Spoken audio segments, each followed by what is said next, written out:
Hello everyone, in this video I'm going to be showing you some narrative voices and some verbs and how to combine them to form a short incomplete sentence in the Yoruba language, which is very common in every language. I've always said the foundation for learning a language is to understand the narrative voices, and I can promise you that if you stick to the end of this video, you will actually be able to independently form words on your own in the Yoruba language, and you just be able to look at dictionary of some words that you want to say, and then when you get the interpretation, then you'll be able to form the word correctly on your own. So I will start with the narrative voices, and then we'll go on to the verbs that we have, and then we combine them together. When you understand the basis of what I want to explain in this video, it will be very easy for you to actually speak the Yoruba language. You will have a very good background in the Yoruba language, a very good foundation that you can keep on. You can then increase in learning and then become a very good speaker. So now I will first of all talk about the first person singular here.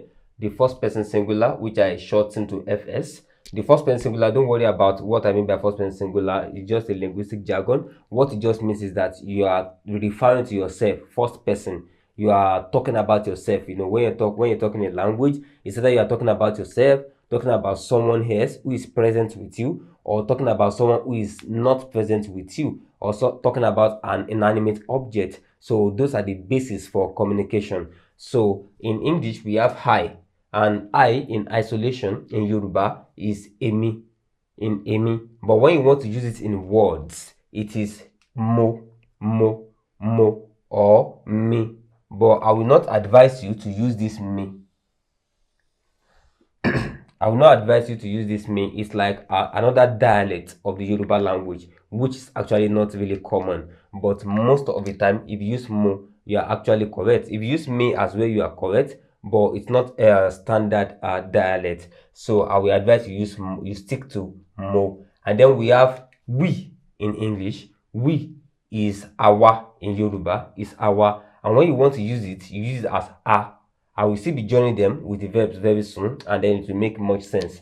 And we have we, our. But if you want to use it, it is a.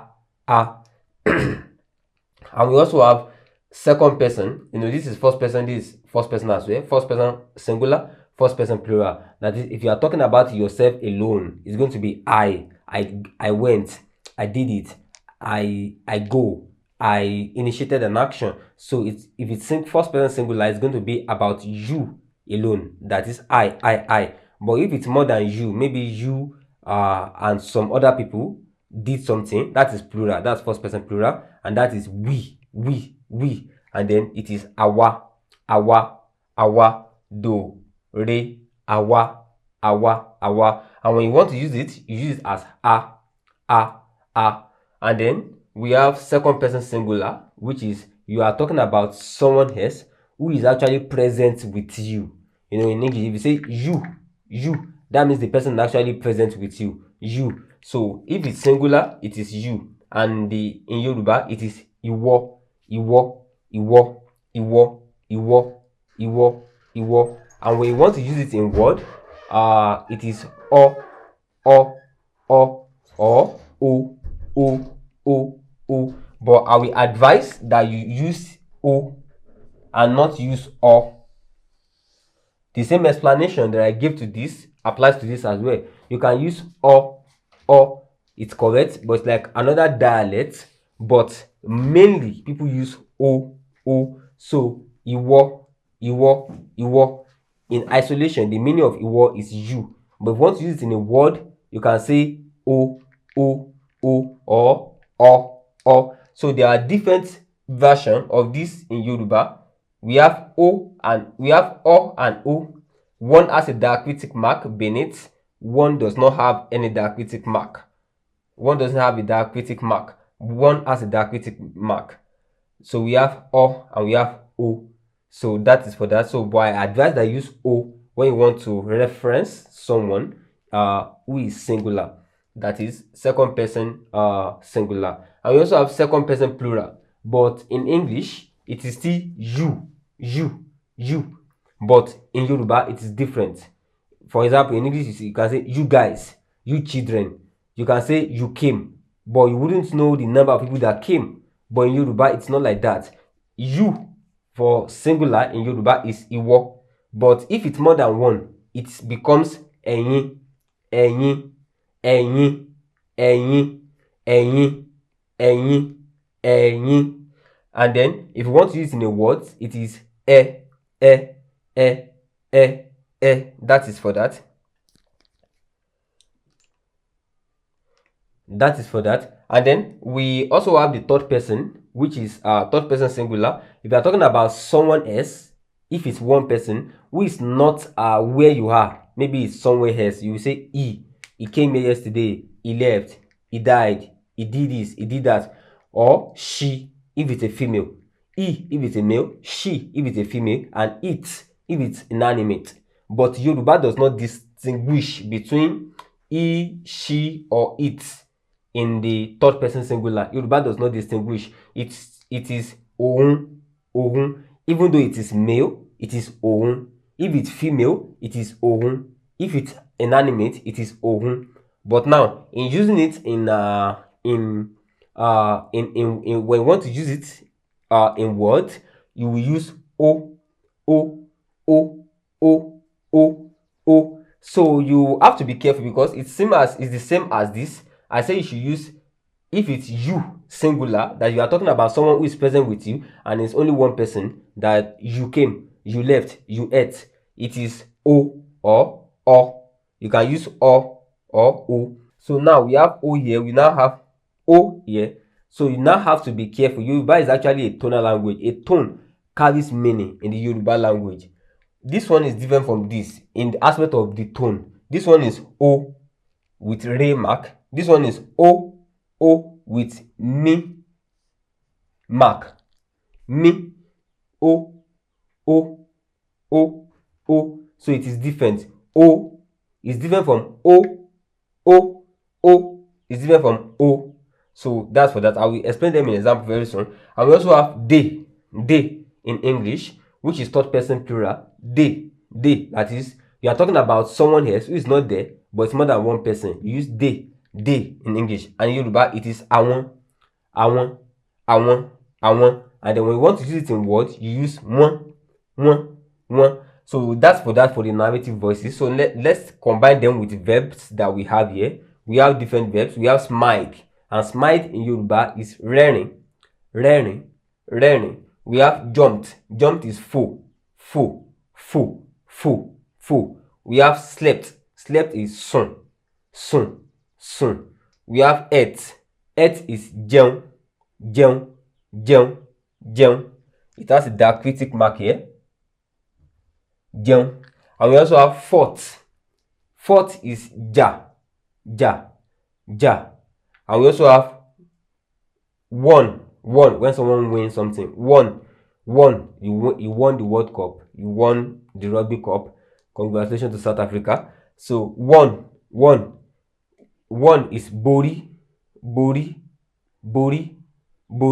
So now, if you can actually picture everything together, you should have been able to also combine it together your own, even without me right now, because every word here can be combined with this. So I, which is Amy, used as mo. I smiled, will now be mo rẹ́rìn. And if you want to say we smiled, it will be a rẹ́rìn. And this one will be you, o rẹ́rìn, that is you smiled, o rẹ́rìn. And this one will be ẹ rẹ́rìn, that is you smiled. But it is not one person, it is more than one person, because this is second person plural, ẹ̀yin. So ẹ rẹ́rìn. And then we also have he, she, it as òun. But when you want to use it in word, you use o. It's different from o. It is o. So o rẹ́rìn, that is he smiled, or she smiled, or it smiled. Maybe it's an animal. So o rẹ́rìn. And then we have they, which is àwọn. Wọ́n rẹ́rìn, that is they smiled. Wọ́n rẹ́rìn. So the same principle works for you can use the same what we have here, you can use it for all these verbs and it will be correct. And you can just look out for verbs as well. Look out for maybe a verb like killed, which is pa, and then look, okay, what killed what? Is it I? Am I the one that killed it? Is it you that killed it? Is it they that killed it? Is it someone else that killed it? And then look for the perfect narrative voice and then combine it with it, and then you've just formed an incomplete sentence in the Yoruba language. So let me just go with another one. This is slept. This is jump, which is fo. This is slept, which is sun. This is ate, which is jẹun. When you ate, jẹun. This is fought, which is ja. This is won. This is bori. So let's use ate. So I ate, mo jẹun. I ate, mo jẹun. We ate, a jẹun. We ate, a jẹun. You ate, o jẹun. We ate, you ate, o jẹun. You ate, which is plural. You are talking about more than one person. You ate, ẹ jẹun. And then we have they ate, wọ́n jẹun. And then if you want to use another one, fought is ja. Mo ja. I fought. A ja. We fought. O ja. You fought. Ẹ ja. You fought. More than one. O ja. That is he or she or it fought. O ja. Maybe you are referring to your children. O ja. That is the child actually fought someone. So they wọ́n ja, which is they fought. Wọ́n ja, they fought. So slept, sùn. Mo sùn. I slept. A sùn. We slept. O sùn. You slept. Ẹ sùn. You slept, which is more than one. O sùn. That is he or she or it, whoever the person may be, slept. O sùn. And then we have wọ́n sùn. That is they slept.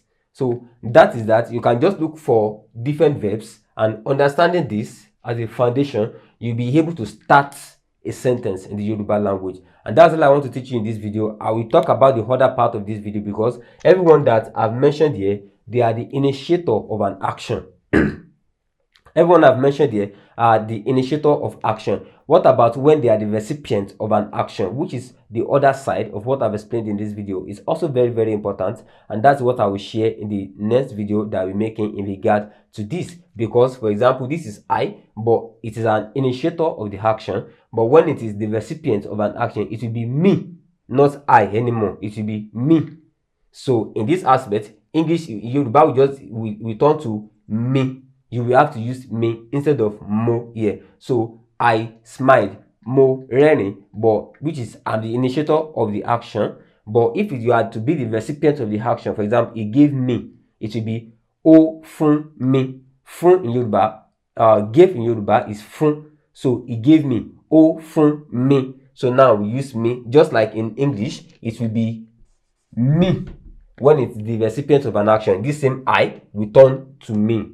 So that's all I want to teach you. Hopefully, I will release the next video very soon. Kindly subscribe to this channel, kindly like this video. And if you would like a private lesson, I'm available. I can take you to private tutorial. So that's all I want to share with you in this video. Kindly subscribe to this channel. Kindly like this video. This is Learn Yoruba Online. Hopefully, see you in subsequent videos. Thank you.